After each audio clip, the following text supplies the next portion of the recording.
Right, to our first big story this morning. When was the last time you donated blood? Have you ever donated blood? I think I did that once, Oh. once ever. It's a long time ago. Okay. Well, the World Health Organization is encouraging everyone to strengthen the emergency preparedness of health services in their community by donating blood voluntarily. Yes. Our correspondent Vivian Enriquefe has got that story. Solomon Ika is donating a pint of blood at the specialized clinic. A practice he says he has become accustomed to over the years. I'm a member of the Red Cross, and we have been doing it and to save life because we realize that a lot of people are in need of blood in the hospital, and Red Cross have that culture of helping people. So that was how I got into the practice of donating. It's about my 14th time donating. One of the key components of an effective health system is said to be a blood service that gives patients access to safe blood and blood products in sufficient quantity. But that can't be said to be the case with the Nigerian blood bank system.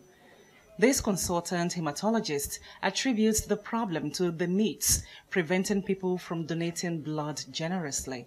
Some people assume that when they donate their blood, it will be used for some rituals and what may be. Blood supply is highly inadequate in Nigeria currently, and that is because of people's unwillingness to donate blood. And it's all because of these myths that surround blood and blood issues in Nigeria. When you donate blood, you actually gift somebody life. Another challenge that hampers the process of blood transfusion in an emergency is people not knowing their blood types or not carrying a blood identity with them. We spoke randomly to people to see how well they know their blood types, and their responses may not surprise you. Is it A or B or O positive? What do you mean? My blood group, yes. What's your blood group?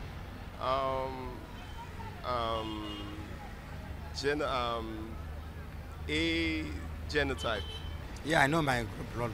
What's your blood group? BB. I won't donate based on the economic situation. To eat one cup of Gary now is very difficult. Talk less of donating blood.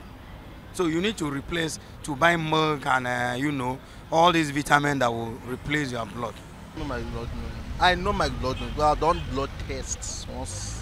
Okay. That's been a long time. So you don't know your blood I now? know my blood group. What's your blood group? OA. Eh? OA. OA. Yeah. Okay. And what about your genotype? My genotype. My genotype is SA. The A, B, and O blood typing system groups our blood into one of four categories: A, B, AB, and type O. After blood is donated, it is screened and cross-matched and then stored in the bank for the process of transfusion. There are so many health benefits blood donors enjoy. They include reduction in cancer risks, liver and heart problems. Vivian Enriquefe, TVC News. All right, I think the most hilarious we thing. just saw a scientist who just invented the new blood group. OA. OA, exactly. We'll find out from our doctor here in the studio if there's any such blood group as OA. But,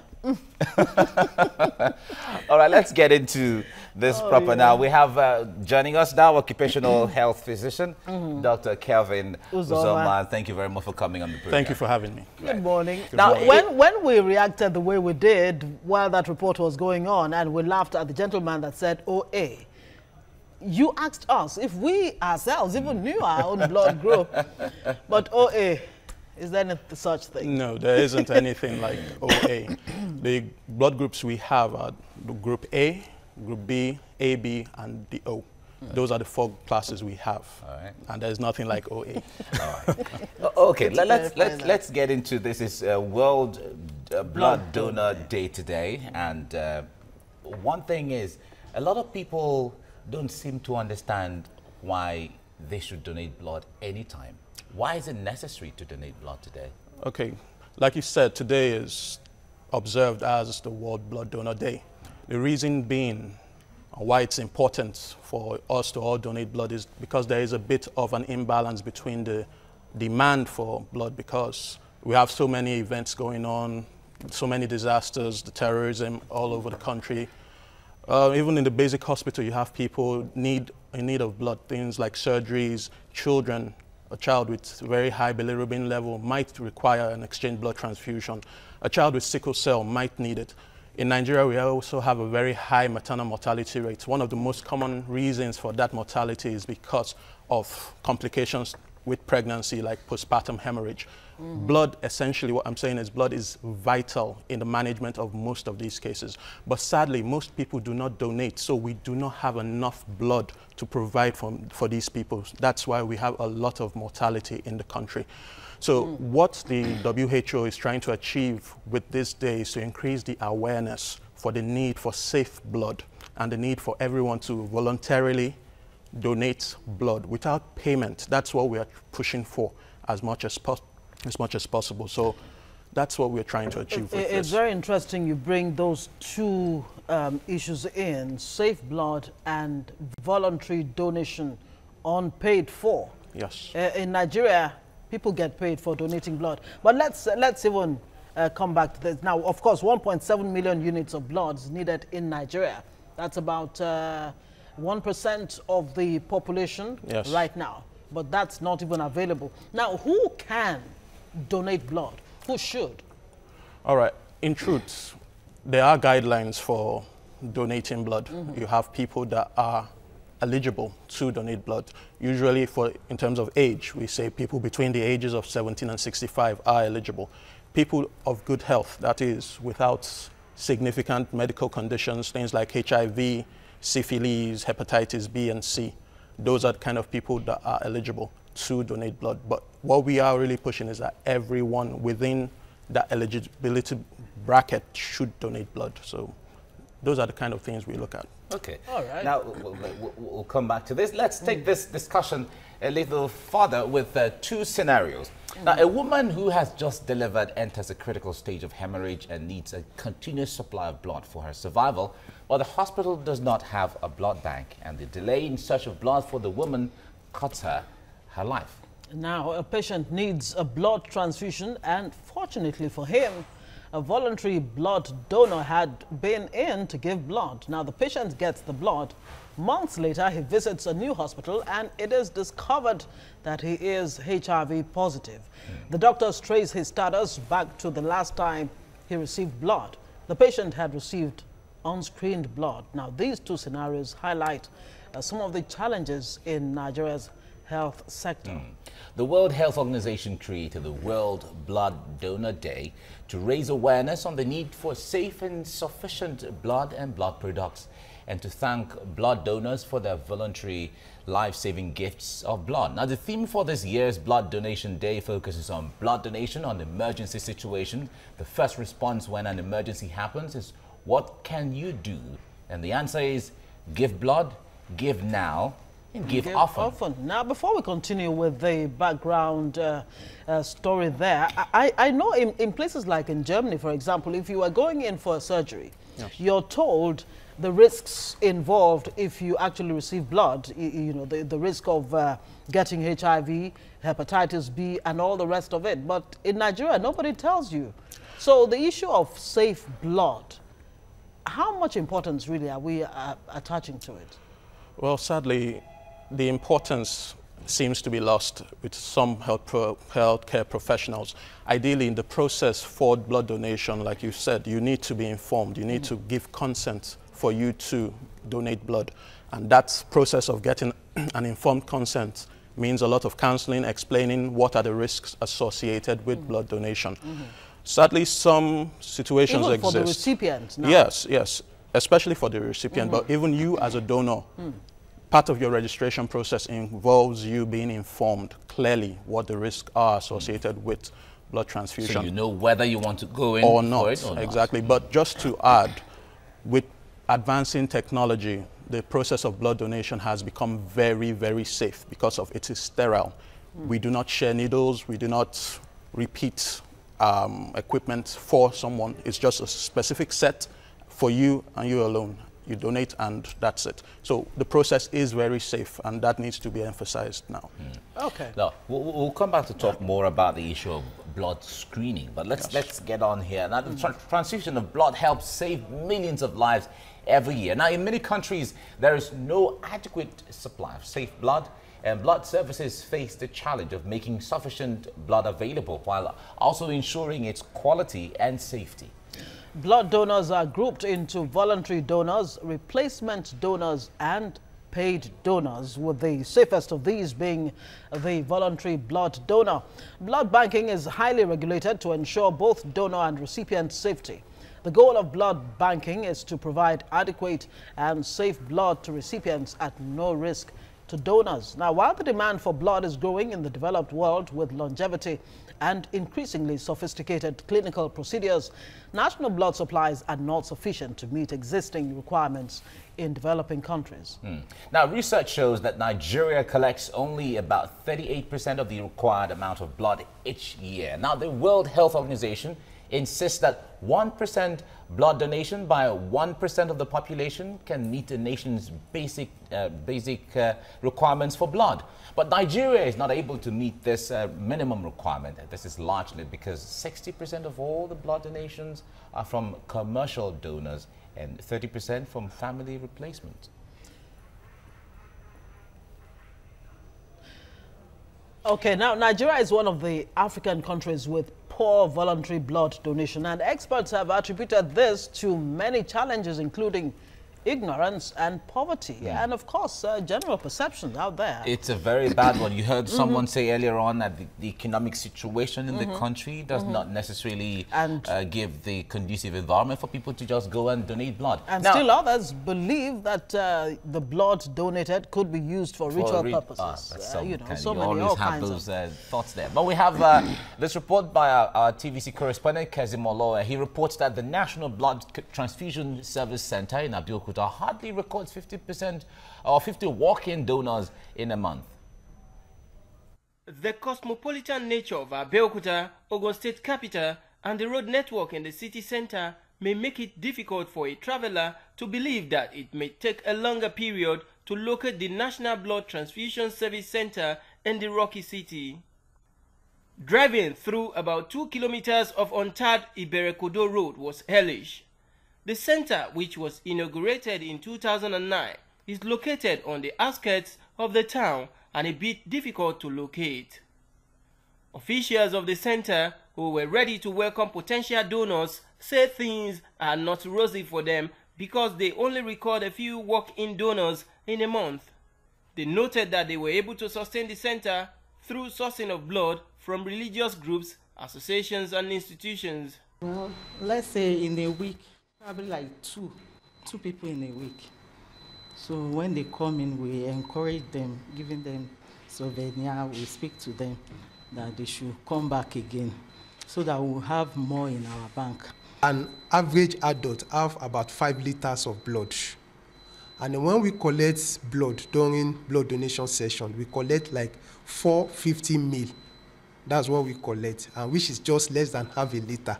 So if somebody have about 5 liters, and you're just taking less than half a liter, it shouldn't have any effect on that person. They said demand is more than supply. These they attributed to many factors, including economic challenges and ignorance. They also said many voluntary donors have vowed not to visit the center again due to hardship encountered on the road and want the government to help them fix it. A lot more people probably would have been coming in to come and donate here, but they tell us the road is bad. So maybe if the road is repaired, it might encourage more people to come and donate. They complained of poor electricity supply to the center, noting that the center spends a huge amount of money fueling the power generating set. They also want the federal government to assist them in sensitizing Nigerians on the significance of blood donation to safety of lives. Kezim Olowe, TVC News, Abeokuta, Ogun State. Wow. Even when people are willing and ready, yeah, the socioeconomic factors wouldn't let them go there. And bad roads. One other thing is the issue of power, availability of power. How do you store? How do you save? How do you preserve the blood? Exactly. So many issues challenges there. in there. Dr. Kevin Uzoma, now, does Nigeria even have a coordinated blood transfusion service, which really should be the standard like it's done in other parts of the world? Well, Nigeria does have a service, that's the National Blood Transfusion Service, which, to their credit, have been making good strides to ensure that people can access them. But of course, as you've already pointed out, there are a lot of challenges associated with that. In as much as we try to enlighten people, which is actually one of the key things about this day, increasing their awareness, getting people to understand that they are saving a life, they are making a difference by donating blood. The challenges are so much in Nigeria, sadly so, but I believe it's something with a lot of commitment from the government and of course all of us, because we all have a role in passing this information when we get this information.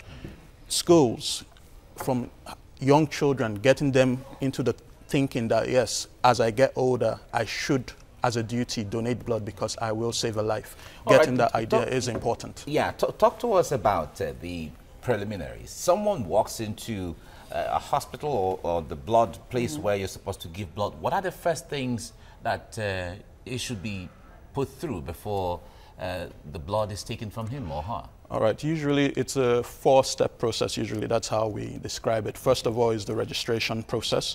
Now that registration process also comes with the idea of consent, giving the patient all the information about blood donation that they need.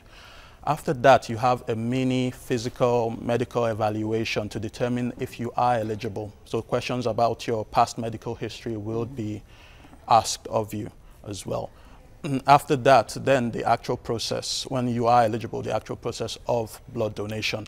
And it's just for you to note, it's not like a long process. Usually the donation process takes between 8 to 12 minutes and you are done. So it's not a for 1 pint of blood? For 1 pint of blood. Usually what the recommendation is you donate at one sitting a maximum of 450 mils of blood. Which would be about a pint. About a pint. About a pint. Okay, so how regularly can a healthy person donate blood, and what? Okay, yeah, you already sorted out the quantity. How regularly? I mean, I donate one pint of blood today. When is the next appropriate time to do? Well, usually different countries have their own standards, but on the average, it's between 3 months and 4 months. That's when you can redonate again or donate again. That's usually the standard, 3 months to 4 months. All right. Now, is someone's genotype a factor in the eligibility to donate blood or not?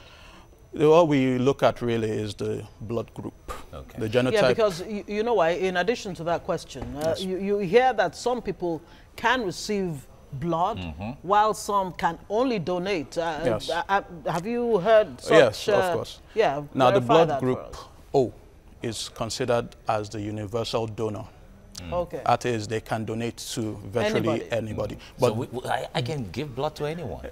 Same here, thankfully. Also, a factor that is considered is the rhesus factor. That is the plus or the negative that follows that blood group. So it is also considered. But the O group is considered the universal donor. The AB is considered as the universal recipient, in that they can receive from virtually anyone. But in terms of compatibility, the other two groups, that's the A and B, need to receive blood from the specific compatible blood group that they fall under. So O positive must receive the universal from donor is the O negative. O negative. Yes. What happens with the O positive? Because I'm going to ask, what's the difference between negative and positive? Yeah, it's called the rhesus factor. Essentially, it's like well, let me not say an antigen, if I may use that that term, but it's like a marker on your blood, so to speak. So if a person that is O negative, for example, receives blood from an O positive, that means he will be stimulated against, as in he will produce antibodies against that positive antigen on the recipient's blood. So which means the body, especially if it receives again, will start attacking, will produce antibodies and start attacking that positive antigen when it does enter the system again. Let's put it plain. Let's put it plain. As plain as If you are negative and you receive from a we're even talking of within the O family now. Yes. If you are negative and you receive from O positive, it's bad. It's not good. It's not good. Yes. It's bad. Yes, sir. Is that what leads to rejection? Now, talk us through the process of, you know, a patient is in the hospital, need blood, and all of that. How does the process work in such a way that the recipient is not put at risk? Because I have heard situations where a person was receiving blood transfusion and gave up. And their situation when they got into the hospital was not necessarily life-threatening. Okay. The process usually begins, especially for a patient that is on the wards already, will begin by what a process we call grouping and cross-matching, essentially checking what you have in terms of your blood parameters, so to speak. Once that is done, we'll also now assess the blood itself that you would need to receive and determine that it is compatible with what you are.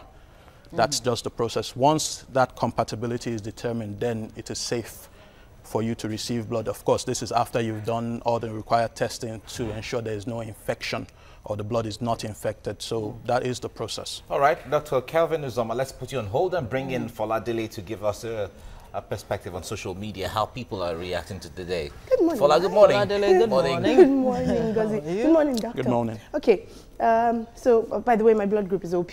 Because I had someone talking about which OA. one I'm is kidding. OP? I'm kidding. There's a new one. Oh my God. Now Getting you're confusing us. And I'm thinking, Okay, yours but should no, be OP. I'm all positive Ops, actually. operation. Like Yeah, Mike. that's fine. Oh, same here. Yes. All positive. Okay, let's find out what people are saying online. Or who else is OP or OA?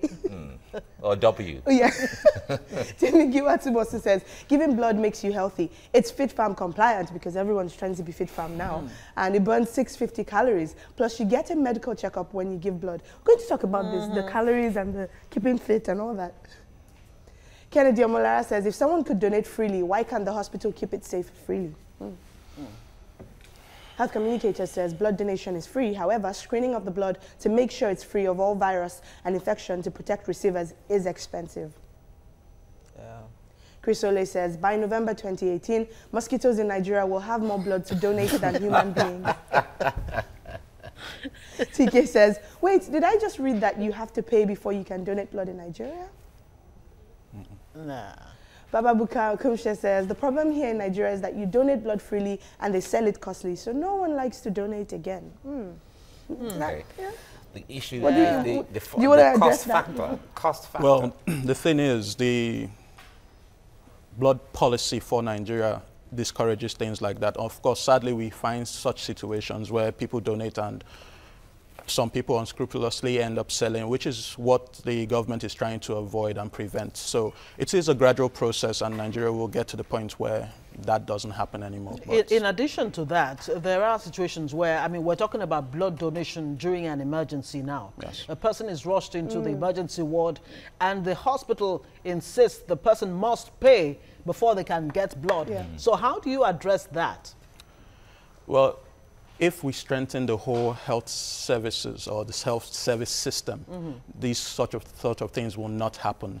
Reality is, if everyone has access to free medical care, such situations like it would happen in other countries would not be happening here because, you know, you are eligible to get blood.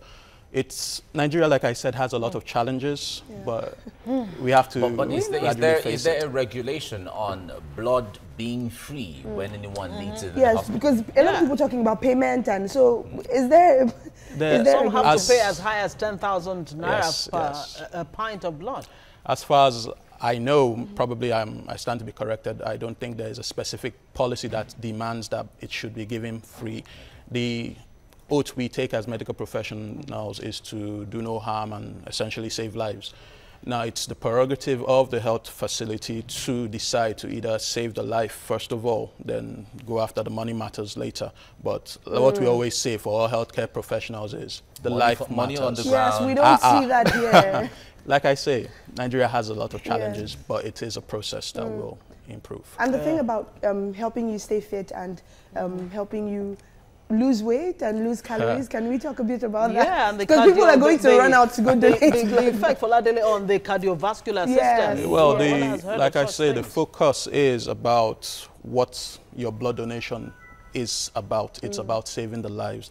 Any extra things about calories, truth is I've not really personally seen any scientific research that says that giving blood would No, but shouldn't that be some kind of incentive to the blood donor? I mean, imagine you and I, maybe we had, you know, some reservations about donating blood, but when you hear it's good for your cardiovascular system, your lungs, your liver, and, you know, and all of that, your heart. Yeah, just to say. You might tell us the good side now, so we can go there. Is there anything special, really, to, when you talk about cardiovascular, this and that, donating blood and getting blood? Although some people have the opinion that, okay, you give off some of your blood, it gives the bone marrow the opportunity to produce fresh blood. But it's here and there, but it is of note, actually. But what I feel is the value system in the country needs to be looked at.